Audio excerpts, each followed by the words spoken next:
दृष्टि teaching exam YouTube channel पे आप सभी का हार्दिक स्वागत है।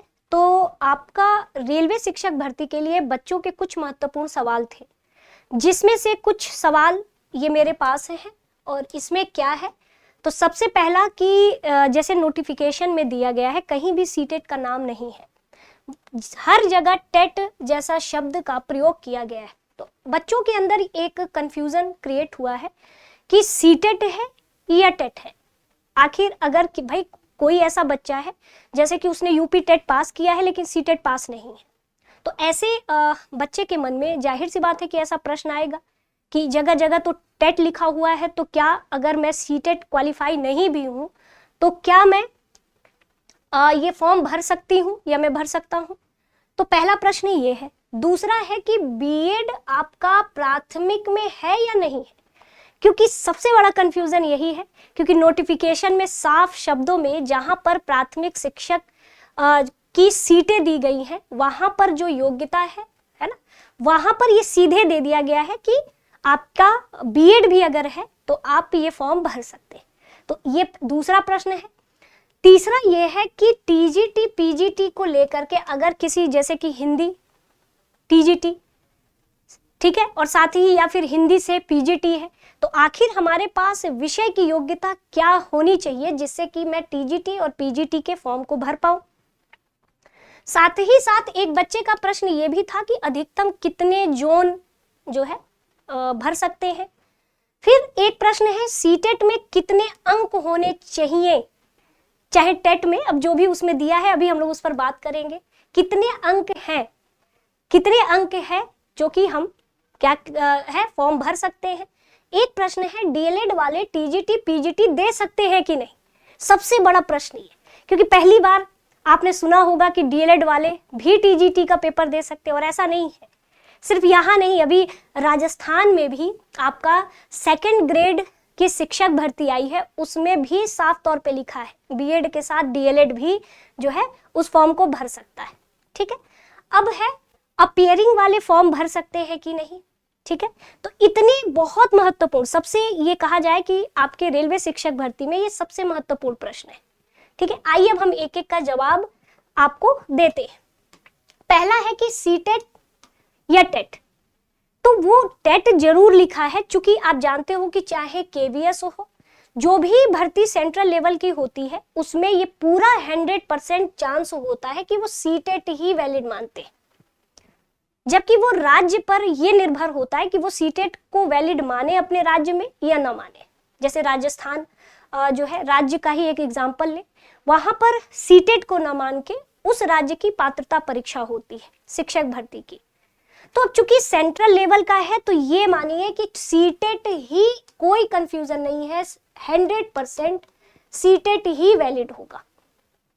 ठीक है, 100% है कि सीटेट ही वैलिड हुआ, यानी उसने टेट लिख दिया, इसका मतलब कि सेंट्रल लेवल की वैकेंसी है आपके जो रेलवे शिक्षक भर्ती है। चाहे वो आप आर्मी जो है आर्मी स्कूलों के लिए भी जब आप देते हैं, केवीएस के लिए भी देंगे, जो भी सेंट्रल लेवल वैकेंसी होती है आपके शिक्षक भर्ती में, तो उसमें सिर्फ सीटेट को ही बहुत कहते हैं ना वरीयता, 100% वरीयता मिलती है। तो कोई कंफ्यूजन नहीं है, अगर आपके पास सीटेट है तो आप फॉर्म भरिए, है ना। टेट वाले में तो बिल्कुल संशय है, 50-50% चांस है। ठीक है, अदरवाइज भर भी सकते हैं, नहीं तो नहीं भी भर सकते, लेकिन 100% है कि सीटेट वाले फॉर्म को भरें। अब क्या दिया है कि लेवल फर्स्ट या लेवल सेकंड, कौन सा सीटेट होना चाहिए, तो उसमें कहीं भी नहीं लिखा है कि लेवल फर्स्ट है या लेवल सेकंड है, आप सीटेट पास है। अब स्वाभाविक सी बात है कि जो डीएलएड किए रहते हैं वो लेवल फर्स्ट लेवल सेकंड दोनों पास होते हैं, जो बीएड है वो लेवल 2 पास है।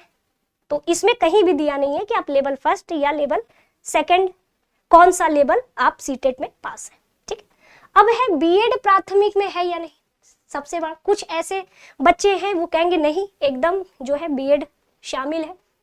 आपको याद होगा कि जब ये माननीय सुप्रीम कोर्ट का ये फैसला जब आया था, तो उस समय बिहार में भी पूरे बीएड वालों को भी प्राथमिक के फॉर्म भरवाए गए थे। बच्चों ने फॉर्म डाला भी था लेकिन बाद में बाहर हो गए थे। तो अगर कोर्ट में भी अगर ये मामला अगर तुरंत गया तो ये जाहिर सी बात है कि इसी पक्ष में आएगा कि बीएड प्राथमिक में सम्मिलित नहीं हो सकता। याद करिए जब ये फैसला आया तो केवीएस में बीएड वालों का रिजल्ट रोक दिया गया था। तो मतलब सुप्रीम कोर्ट का आदेश सभी जगह मान्य है। तो इसकी अब वो अलग बात है कि हो सकता है कि पुराना ही नोटिफिकेशन मतलब उसमें संशोधन करना भूल गए होंगे या फिर, है ना। तो अगर ये आपने भर भी दिया, ठीक है, अगर आपके पास बहुत एक्सेस है पैसा तो आप आराम से भर भी देंगे, लेकिन कल की डेट में बहुत संशय है कि आप सम्मिलित होंगे। हो सकता है कि आप पेपर भी दे लें, लेकिन अब चूंकि नोटिफिकेशन में तो लिख दिया है, लेकिन नोटिफिकेशन में लिखने से नहीं, कल की डेट में ये मामला कोर्ट पहुंच सकता है। ठीक है, तो मुझे लगता है कि जो बीएड वाले हैं वो प्राथमिक वाले ऑप्शन को भरने से बचे। ठीक, मेरा मानना है।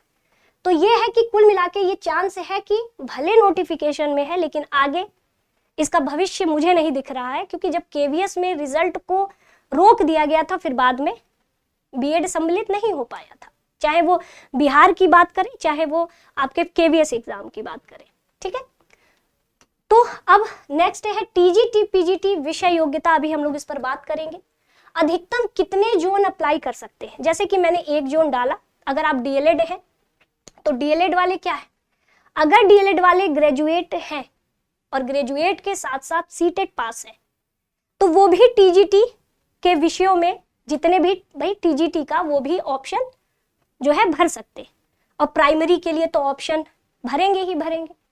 तो क्या है कि कितने अधिकतम जोन, अब भाई अगर हमने जोन भरा भी तो उस हिसाब से हमारा पैसा भी लगेगा, है ना। तो आप अपने हिसाब से भर सकते हैं। अगर आपके पास अधिशेष मनी है तो आराम से आप जोन भर दीजिए एक जगह। अब वो अलग बात है कि एग्जाम क्लैश तो मुझे नहीं लगता है कि, अगर हो सकता है कि एग्जाम भी क्लैश हो जाए। ठीक, अब अगला है सीटेट में कितने अंक, तो ये वही अंक है। अगर कोई भाई जैसे कि अगर मैंने कहा कि जनरल में अगर आपका 90 नंबर है, अगर 90 नंबर है तो जाहिर सी बात है कि वो अपीयर हो सकते हैं। अगर 90 नंबर या 90 नंबर से ऊपर है तो ये वही मार्क्स है जितना क्राइटेरिया ओबीसी कैटेगरी के लिए, जितना क्राइटेरिया एससी एसटी कैटेगरी के लिए, जितना क्राइटेरिया जनरल के लिए बनाया गया है। अगर आप उस क्राइटेरिया में आ रहे हैं यानी कि उतना आप पास हैं तो आप भर सकते हैं। ठीक है, ये तो राज्यों में होता है कि जैसे बिहार में अभी मामला था कि जो है आपका, है ना, सीटेट का जो अंक है वहाँ के जो है नागरिक, वहाँ के बिहार डोमिसाइल लोगों ने बनवा के, अभी ये बहुत न्यूज़पेपर में बहुत इस समय आ भी रहा है। ठीक है, लेकिन ये सेंट्रल लेवल का है, जो आपका सेंट्रल क्राइटेरिया है सीटेट का, यानी पास तो पास, चाहे आप एससी ओबीसी एसटी, है ना, जनरल।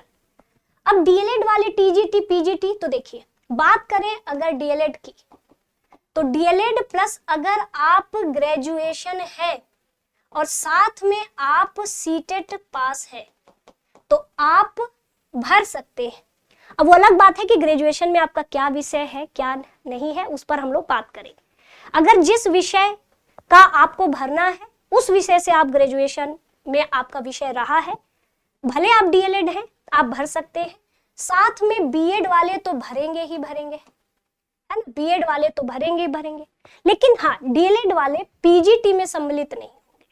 ठीक है, डीएलएड वाले पीजीटी में सम्मिलित नहीं होंगे, लेकिन डीएलएड टीजीटी में सम्मिलित होगा। लेकिन हाँ 10+2 ही बस आपका नहीं होना चाहिए, इसमें मानदंड है कि डीएलएड के साथ ग्रेजुएशन आपका होना चाहिए प्लस सीटेट होना चाहिए। ठीक है, अब एक है कि अपेयरिंग वाले डाल सकते हैं कि नहीं। साफ तौर पे फॉर्म में लिखा हुआ है कि जिस दिन आपकी ये फॉर्म भरी जा रही है, जो नोटिफिकेशन आपका आया है, नोटिफिकेशन के अंतिम दिन तक, जिस दिन लास्ट डेट होगी उस दिन तक आपका जो योग्यता है वो क्या होना चाहिए, पास होना चाहिए। अगर आप ग्रेजुएशन में है तो उस दिन तक, जिस दिन आपका लास्ट डेट है उस दिन तक आपकी जो है रिजल्ट घोषित हो जाना चाहिए।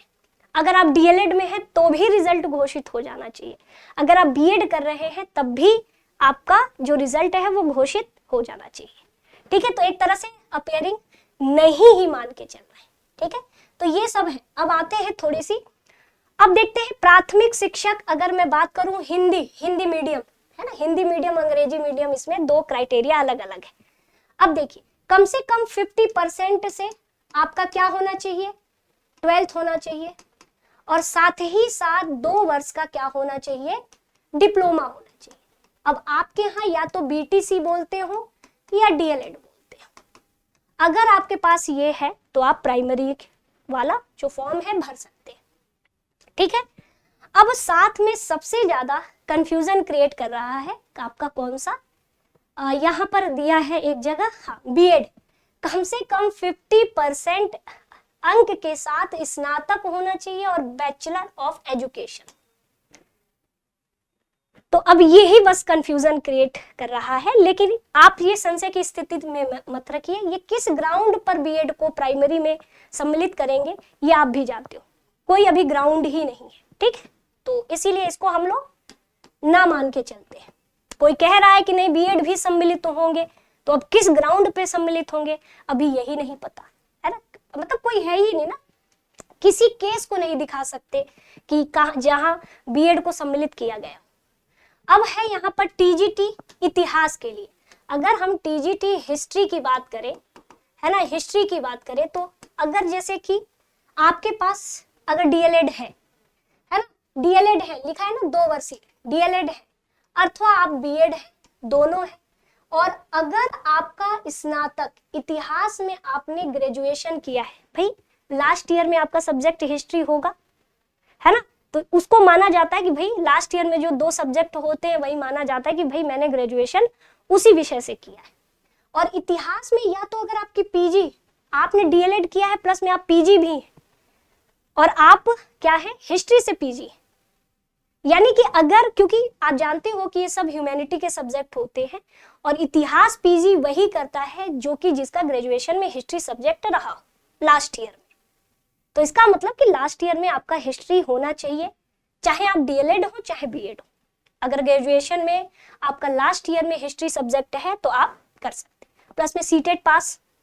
यही क्राइटेरिया सभी सब्जेक्ट पर है, चाहे वो हिंदी के शिक्षक की, देखो हिंदी के शिक्षक में क्या है कि आप 2 वर्ष का डिप्लोमा किए हो, साथ ही बीएड भी आपका हो, साथ ही हिंदी में स्नातक या हिंदी में पीजी भी हो।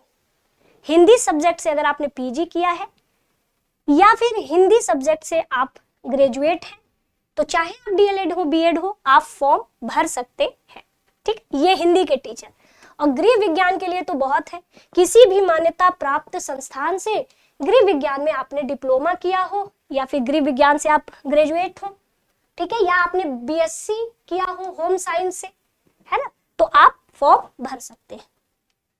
अब देखिए प्रशिक्षित स्नातक शिक्षक, अगर एसएसटी फीमेल की बात करें तो देखो इसमें किन्हीं 2 विषयों के साथ स्नातक डिग्री, अब इस 2 विषयों में कौन कौन, या तो आपका हिस्ट्री और ज्योग्राफी रहा हो या ज्योग्राफी अर्थशास्त्र रहा हो, ये सारे विषय में से किन्हीं 2 विषयों से अगर आप ग्रेजुएशन किए हुए हैं, जिनमें से एक इतिहास एक भूगोल होना अनिवार्य है, यानी आप एसएसटी का फॉर्म भरेंगे लेकिन लास्ट ईयर में या तो आपका ज्योग्राफी सब्जेक्ट हो तब आप एसएसटी वाले में सम्मिलित होंगे, या लास्ट ईयर में आपका हिस्ट्री सब्जेक्ट, दोनों में से कोई एक होना चाहिए।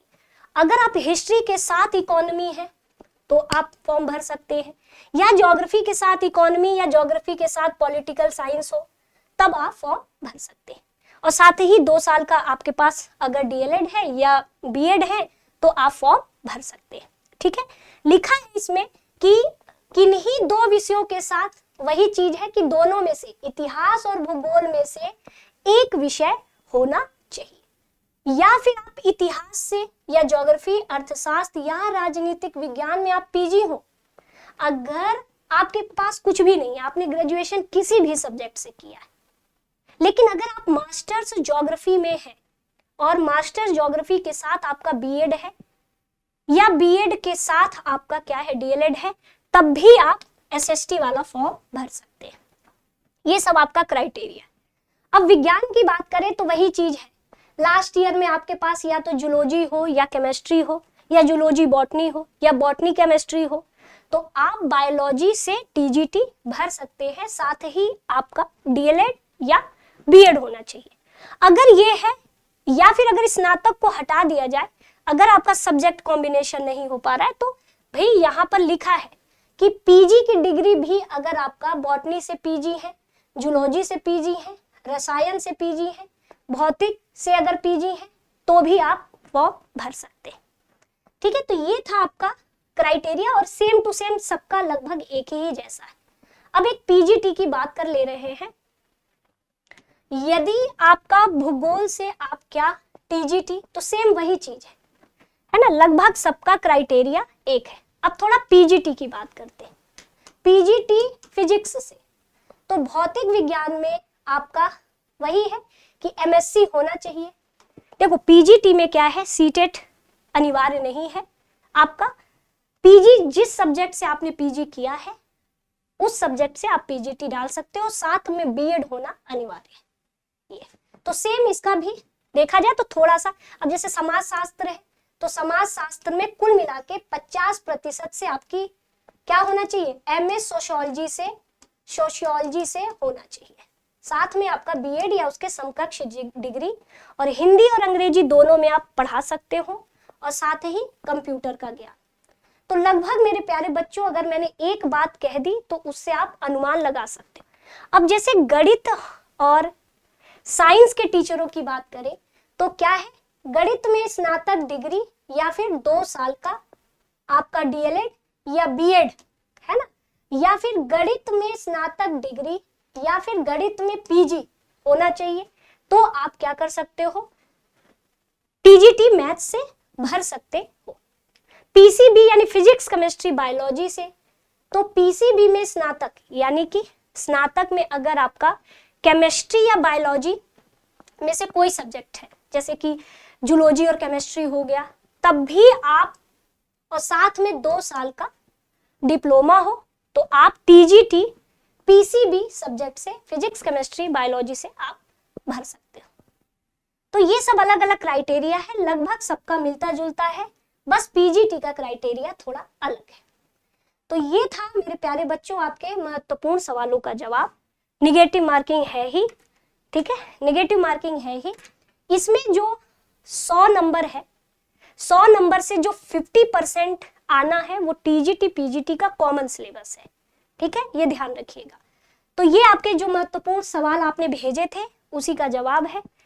तो अगर आपके मन में फिर और संशय हो तो आप बिल्कुल बताइएगा, और दृष्टि टीचिंग एग्जाम यूट्यूब चैनल से जुड़ने के लिए आपका तहे दिल से शुक्रिया।